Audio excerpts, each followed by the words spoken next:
What a life, eh, freak?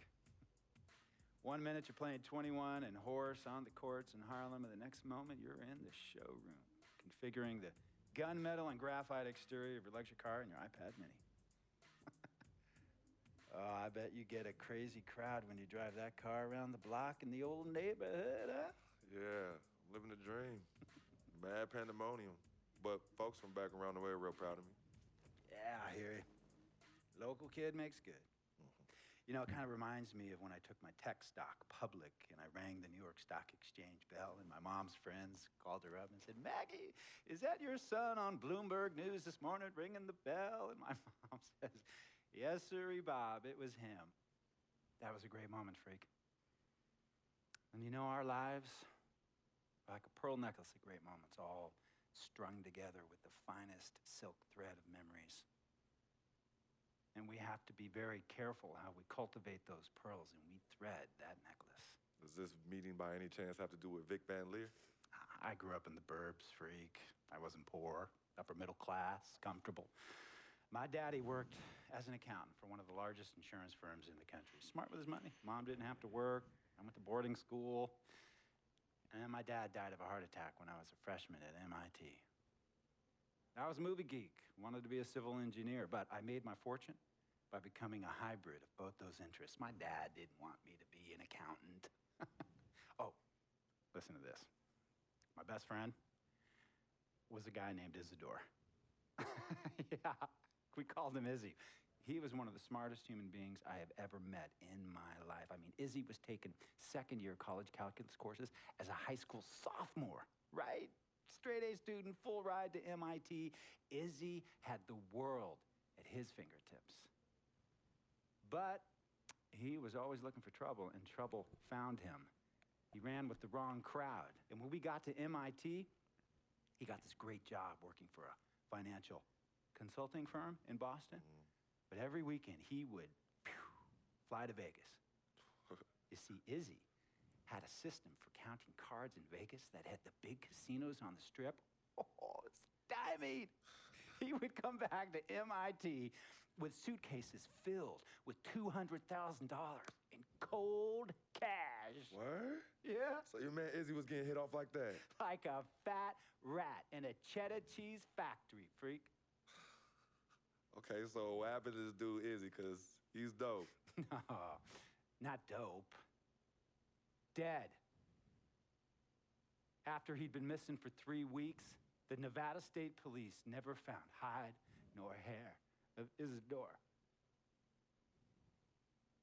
And our friendship took a hit when he asked me to hang out with him in Vegas, and I said I wouldn't do it because I knew he was on a dark and twisted path in his life. And yes, he was my dude. But no way was I gonna throw my life away trying to show my loyalty to a guy who really and truly didn't understand what loyalty was all about. So this meeting is about Vic. Correctamente. Okay, well, sir, Vic isn't Izzy. And why's that, freak? Well, for one thing, you and your dead friend Izzy didn't grow up poor. Me and Vic grew up in a neighborhood where we had to look over our shoulder every 2 seconds to make sure nobody was going to walk up on us and rob us. True. Izzy and I did not grow up in the hood. But we, like you, thankfully grew up in a 2-parent household. But even that wasn't enough for Izzy. He wasn't satisfied. He was always looking for a 5-alarm fire when he already had the warmth and comfort of a loving family. This is not about class warfare, freak. This is about the consequences of making bad choices and risking it all when you feel like you have nothing to lose. Vic is like a brother to me, sir. But you shouldn't be Brother Vic's keeper, freak.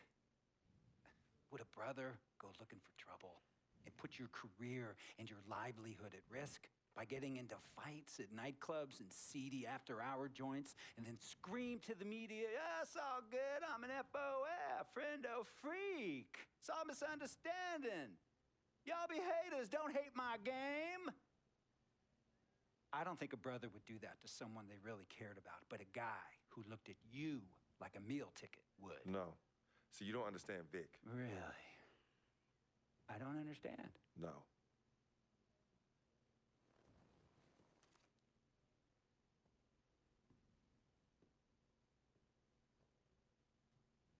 Look, Look, man, it was a misunderstanding with the guy in the next VIP booth. His honey started flirting with me, so naturally I started flirting back. Next thing I know, Captain Cornball's off my grill piece beefing. Next thing he know, he got a two-piece and a biscuit on his left eye. Hey, I don't know who hit him. And it damn sure wasn't me. Hey, Captain Cornball's mad because I'm an FOF, friend of freak. Hey, but check this out, though. He needs to train that hottie before he leave the house, though. Yo, he's hotties ain't loyal, man. What's there to understand? Are you freaking blind? You know, I just want to know, how much did you pay your lawyers to make all this go away? Almost 100,000. Excuse me, son, I'm sorry, I couldn't hear you. I said I paid almost $100,000.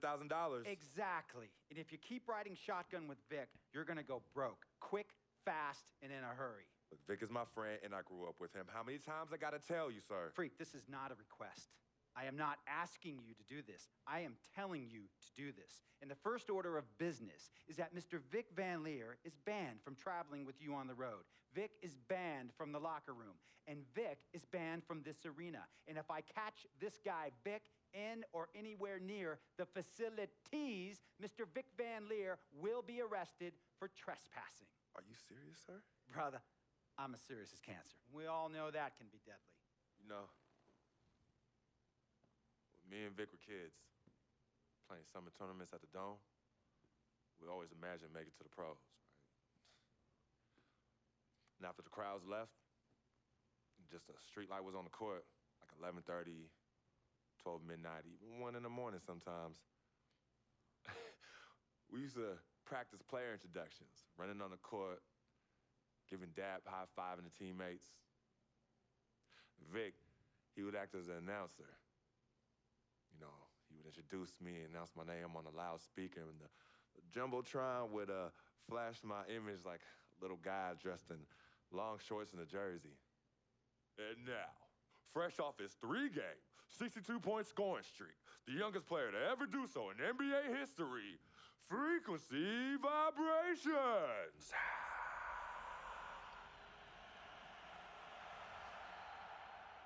So me and Vic would sit in those empty bleachers at the Dome and dream like nobody's business. And now I'm living a dream. For real. And in so many ways, Vic was part of that. Please, listen to me. I mean, I know this guy's your dude from way back.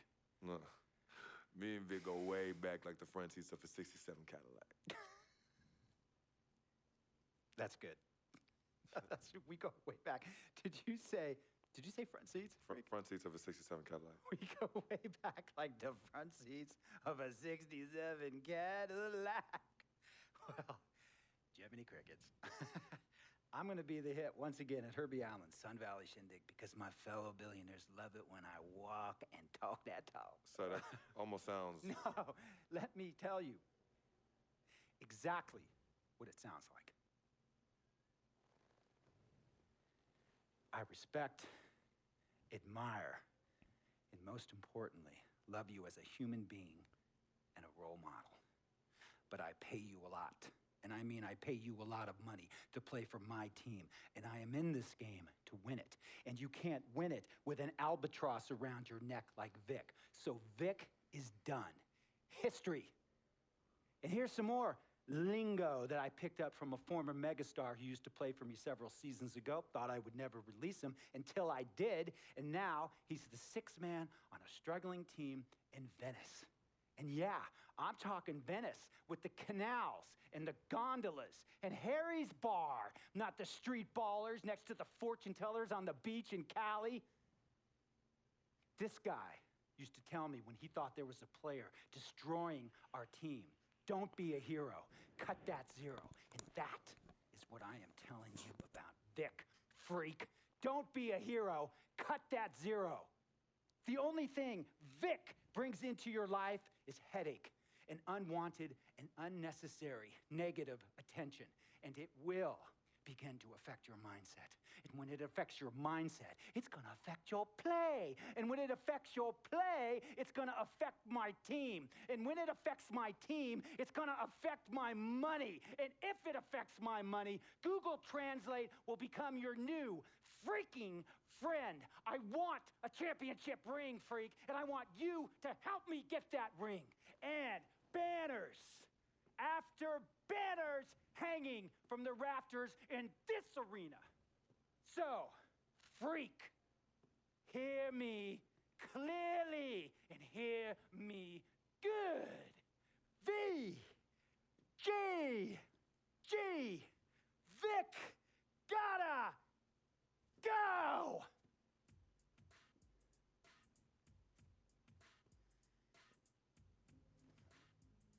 Handle your business. And remember, that contract you signed contains a morality clause, a very important clause that revolves around your conduct on and off the court, and how it can negatively impact my team. Now, I don't want you to have to learn Italian or Croatian as a second language. And hey, playing pro ball overseas, there's nothing wrong with that. But the arenas are nothing like this, nor will the money be the same. And on top of all of that, this is the US of A, the greatest freaking country in the world. Ask yourself, is Vic worth all that? Think about it. Think long, think wrong. He has his bad rap. It's not, and I understand some of his judgments might shadow his actual character. He's not that at all. Man, Vic, let me tell you something. We have love for each other. We're brothers. Blood couldn't make us any closer at all. I mean, he has so much loyalty to me and to my family. You could see even Cece, has issues with him, but he still loves her. He still loves her.